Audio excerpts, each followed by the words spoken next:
Halo semua, apa kabar? Puji Tuhan kita bisa beribadah kembali hari ini meskipun secara online. Seperti yang kita ketahui bahwa angka kenaikan orang-orang yang terpapar COVID semakin tinggi, level PPKM di Jakarta dan sekitarnya juga dinaikkan. Kita tidak bisa membuka ibadah onsite. Hal ini terpaksa kita lakukan untuk mencegah penyebaran yang lebih masif. Tetapi kita harus tetap bersyukur karena kita tetap bisa beribadah secara online. Anda dan keluarga bisa beribadah bersama-sama dari rumah. Kami juga berdoa bagi Anda yang saat ini sedang berjuang untuk sembuh dari COVID. Tuhan akan berikan kekuatan dan pemulihan yang penuh bagi Anda semua. Amin. Beberapa hari belakangan ini, kita semua mulai dikhawatirkan lagi dengan adanya varian baru dari COVID, yaitu Omicron. Betul? Yang awalnya seperti tidak terlalu terdengar, tetapi akhirnya penyebarannya jadi begitu cepat. Hal ini mengingatkan kita kepada beberapa waktu yang lalu ketika varian Delta juga menyerang dengan begitu cepat dan luas. Kita mulai kehilangan rasa percaya kepada orang-orang di sekitar kita. Wah, kamu suspek ya? Jadi saling menuduh. Memang semakin sulit dibedakan karena ada orang-orang yang tidak bergejala. Bahkan orang-orang yang terpapar itu pun bisa jalan kemana-mana karena tidak terdeteksi. Orang-orang mulai dihantui rasa takut dan kekhawatiran yang besar. Mereka yang memiliki keluarga, orang tua, atau anak-anak lah yang mungkin paling khawatir.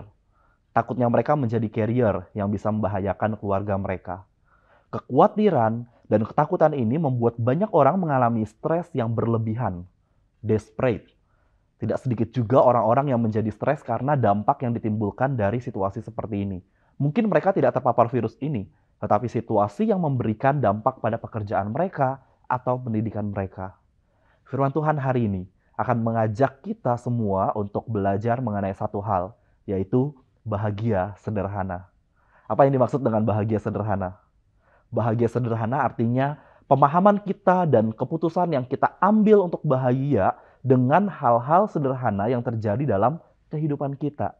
Banyak hal yang terjadi dalam kehidupan kita dan pertanyaannya yaitu apakah kita bisa menemukan kebahagiaan di dalam hal-hal yang terjadi dalam hidup kita itu? Faktanya adalah selama kita hidup di dunia ini, kita akan selalu menghadapi yang namanya masalah. Mungkin kita berhasil melewati satu masalah, tetapi masalah berikutnya juga menanti untuk dihadapi. Betul?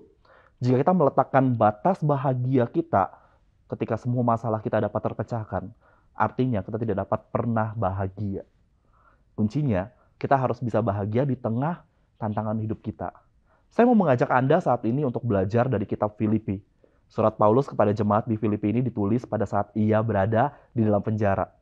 Ketika menulis surat ini, Paulus tidak sedang dalam keadaan yang baik-baik saja. Ia di penjara dalam kondisi tubuh yang mengalami sakit juga. Tetapi uniknya, keseluruhan isi surat ini bertemakan sukacita. Paulus punya beribu-ribu alasan untuk tidak bahagia atau tidak bersukacita. Ia dipenjara selama bertahun-tahun dengan alasan yang gak jelas. Beberapa kali dipindahkan dari satu penjara ke penjara lain di kota yang berbeda. Kebebasannya direnggut. Ia juga pernah mengalami karam kapal, terombang-ambing di tengah laut, diserang oleh para penjahat yang berusaha merampoknya, juga pernah dialami dalam perjalanan Paulus memberitakan Injil Kristus. Dan masih banyak lagi hal-hal buruk terjadi pada Paulus selama perjalanannya. Melihat dari peristiwa-peristiwa yang dialami Paulus ini, apakah ia punya alasan untuk tidak bahagia? Yes, sangat pasti. Tetapi ini reaksi Paulus. Tentang hal itu, aku bersukacita dan aku akan tetap bersukacita. Bagaimana perkataan itu bisa muncul dari seseorang yang dalam hidupnya mengalami ketidakberuntungan berkali-kali? Seseorang yang menderita di dalam hidupnya. Bagaimana Paulus bisa tetap berkata dengan optimis dan positif di saat ia melewati begitu banyak tantangan? Ada 4 hal yang perlu kita pelajari dari pengalaman Paulus. 4 hal esensial dan penting untuk memiliki sukacita dan kebahagiaan. Yang pertama, saya perlu perspektif untuk hidup. Saya memerlukan point of view yang jelas, pengertian yang akurat di dalam melihat segala sesuatu di hidup saya. Apakah Anda setuju jika cara kita melihat situasi yang terjadi akan menentukan kemampuan kita untuk melewatinya? Sebagai contoh, ada 2 orang yang berada di situasi yang sama. Orang yang pertama melihat situasi itu dengan pesimis, merasa situasi itu sangat berat dan sulit dilalui. Sedangkan orang yang kedua melihat situasi itu dengan perspektif yang tepat. Ia memikirkan banyak cara untuk bisa melewati situasi tersebut. Kira-kira dari kedua orang ini, siapa yang akan mampu melewati situasi sulit dengan lebih cepat dan mudah? Paulus berkata, Saya harus mendapatkan perspektifnya Allah untuk melihat masalah-masalah yang saya hadapi, sehingga saya bisa belajar bagaimana memiliki sukacita. Saya harus belajar melihat point of view-nya Allah. Saya harus melihat apa yang Allah lihat. Nah, seperti apa perspektifnya Allah? Filipi 1 ayat 12, aku menghendaki saudara-saudara supaya kamu tahu bahwa apa yang terjadi atasku itu justru telah menyebabkan kemajuan Injil. Paulus tidak lagi melihat apa yang ia alami berdasarkan perspektifnya. Ia di penjara. Perspektifnya adalah penderitaan, kesusahan, bencana, tragis, menyedihkan, dan lain-lain. Tidak ada yang namanya di penjara itu penuh sukacita. Itu kalau melihat dari perspektifnya Paulus, perspektif manusia. Tetapi Paulus tidak melihat dengan perspektifnya lagi, Paulus melihat dengan perspektif Allah. Apa yang ia alami justru menyebabkan kemajuan Injil. Firman Tuhan jadi lebih tersebar karena situasi yang dialami oleh Paulus. Di ayat-ayat selanjutnya, dikatakan benefit yang terjadi karena pemenjaraan Paulus. Ayat 13, sehingga telah jelas seluruh istana dan semua orang lain bahwa aku dipenjarakan karena Kristus. Paulus pernah berkata bahwa ia dipenjara dan dijaga dengan sangat ketat setiap harinya. Dan di dalam penjaranya itu Paulus bertemu dengan banyak sekali orang yang bertugas menjaga. Mereka itu orang-orang kepercayaan Kaisar Romawi yang dibayar tinggi. Keberadaan Paulus di penjara tersebut memberikan kesempatan kepadanya untuk bercerita, membagikan kesaksiannya, dan membagikan Injil Kristus kepada orang-orang tersebut. Kita bisa melihat dalam surat Paulus yang lainnya, di mana ia berdiskusi dengan para penjaga mengenai Taurat, dan disitulah Paulus berkesempatan untuk menyampaikan Injil Kristus. Paulus memakai situasinya untuk membagikan Injil Kristus kepada orang-orang yang belum pernah mendengarnya. Yang kedua, di ayat yang ke-14, dan kebanyakan saudara dalam Tuhan telah beroleh kepercayaan karena pemenjaraanku untuk bertambah berani berkata-kata tentang firman Allah dengan tidak takut. Melihat dengan perspektif yang benar seperti yang dilakukan oleh Paulus, kita dapat menyimpulkan seperti ini. Apakah Paulus benar-benar di penjara?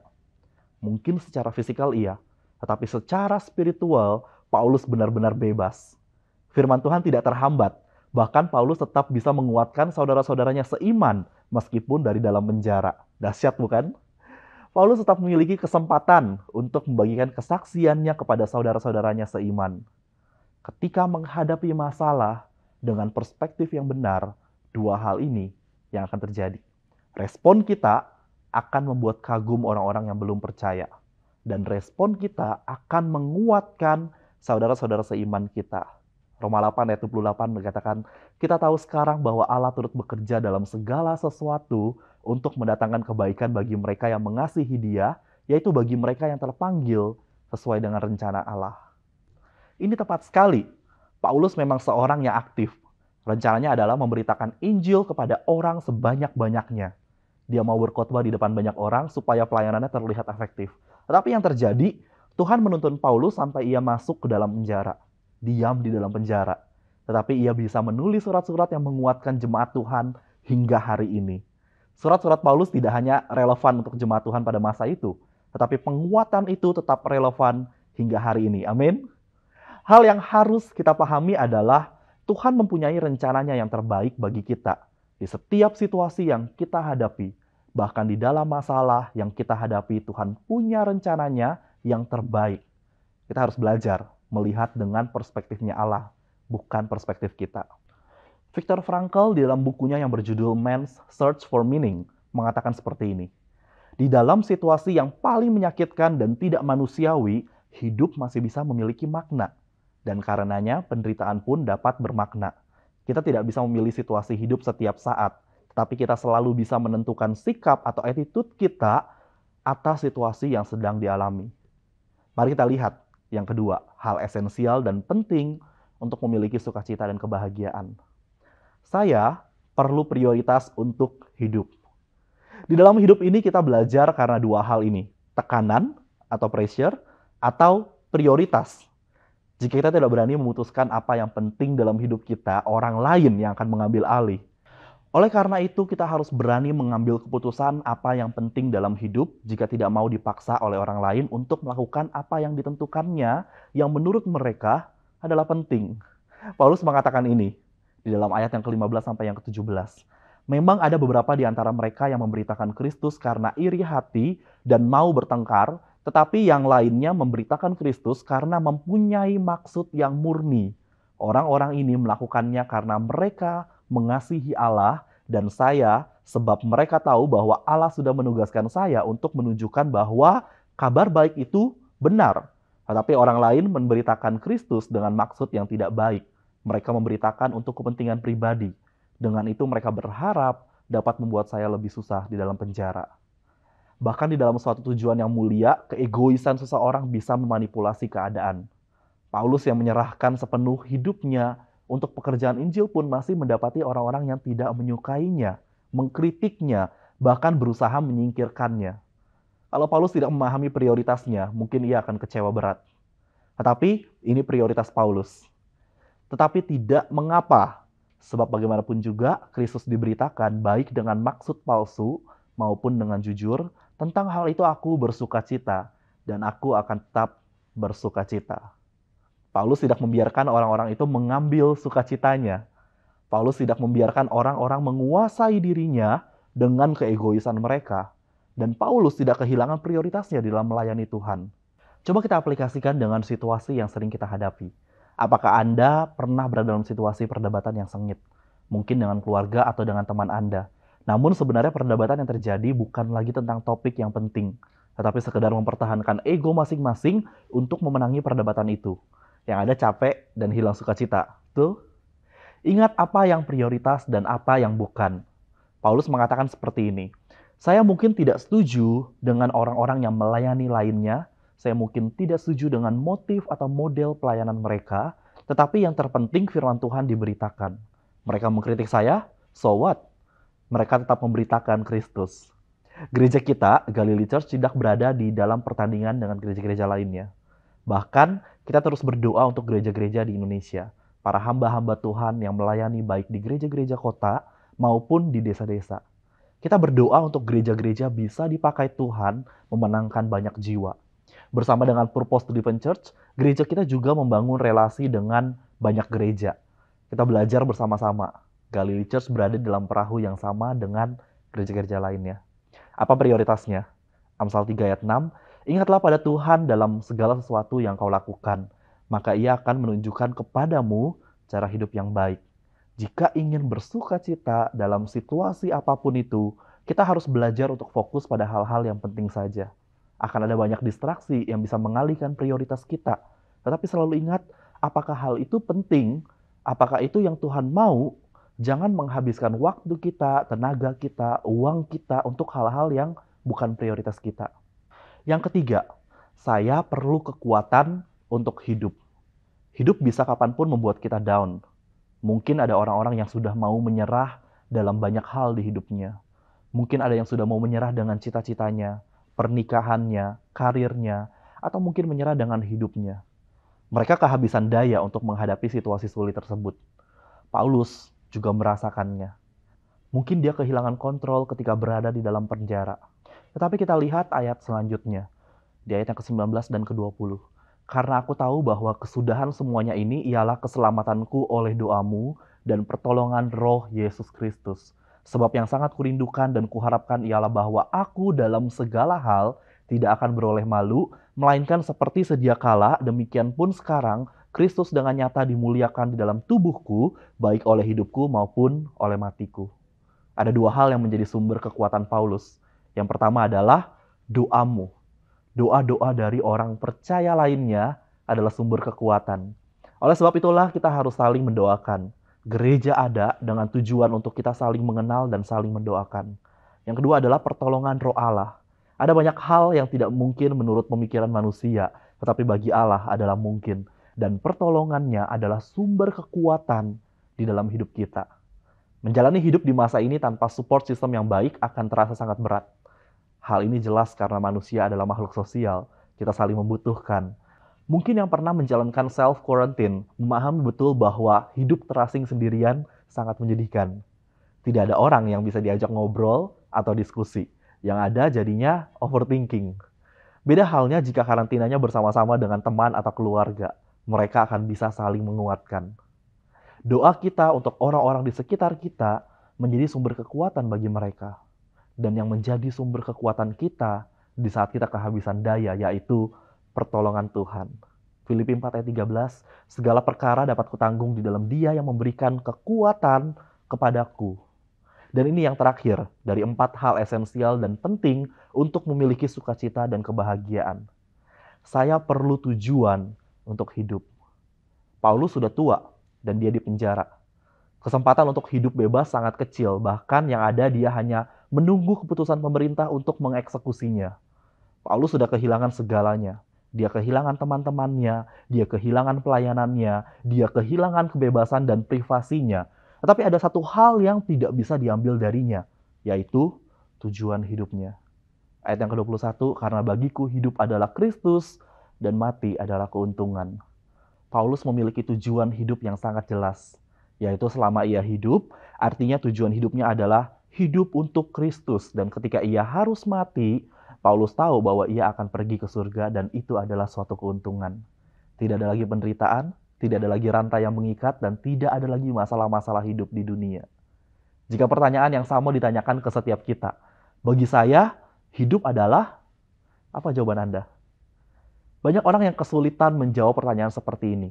Apa tujuan hidup saya? Untuk apa saya hidup? Tetapi pada kenyataannya, hidup yang dijalani harus punya tujuan. Ada orang-orang yang hidup untuk mendapatkan people's pleasure, berusaha mencari penerimaan orang lain, pengakuan orang lain. Ada orang-orang yang hidup untuk mendapatkan kehormatan, kuasa, power, popularitas, status, dan posisi. Tapi kebenarannya adalah hal-hal tersebut tidaklah permanen. Paulus mengatakan ini, saudara-saudara, aku sendiri tidak menganggap bahwa aku telah menangkapnya. Tetapi ini yang kulakukan, aku melupakan apa yang telah di belakangku dan mengarahkan diri kepada apa yang ada di hadapanku. Dan berlari-lari kepada tujuan untuk memperoleh hadiah, yaitu panggilan sorgawi dari Allah dalam Kristus Yesus. Investasi terbaik dalam hidup adalah kepada sesuatu yang abadi. Paulus berkata, saya siap untuk hidup karena saya sudah siap untuk mati. Paulus memahami betul tujuan hidupnya harus kepada kekekalan. 4 hal esensial dan penting ini akan membantu kita mendapatkan sukacita dan kebahagiaan yang sejati. Ini yang kita butuhkan hari-hari ini, betul? Pandemi memberikan beban yang cukup berat bagi kita semua. Tidak ada seorang pun yang tidak terdampak dengan situasi sekarang ini. Dan keempat hal ini yang harus kita ingat dan pegang dalam hidup kita. Saya perlu perspektif untuk hidup. Saya perlu prioritas untuk hidup. Saya perlu kekuatan untuk hidup. Dan saya perlu tujuan untuk hidup. Memahami dan menerapkan keempat hal ini di dalam hidup akan menolong kita mendapatkan sukacita seperti yang dialami oleh Paulus. Sukacita dan kebahagiaan yang kekal. Mari kita berdoa. Kami bersyukur bahwa kami memiliki Engkau, Tuhan yang selalu ada dalam kehidupan kami, Tuhan yang selalu menolong kami, Tuhan yang selalu siap ada di hadapan kami untuk mengangkat kami ketika kami jatuh, Tuhan. Kami bersyukur memiliki Engkau, Yesus. Kami belajar bahwa kami mau meletakkan kebahagiaan kami, standar kebahagiaan kami bukan pada hal-hal yang duniawi, bukan pada hal-hal material, tapi kami mau menyerahkan kebahagiaan kami, sukacita kami hanya kepada hal-hal yang kekal yang daripada-Mu, Tuhan. Mari bantu kami, mari ajar kami untuk bisa hidup seperti Paulus hidup, Tuhan.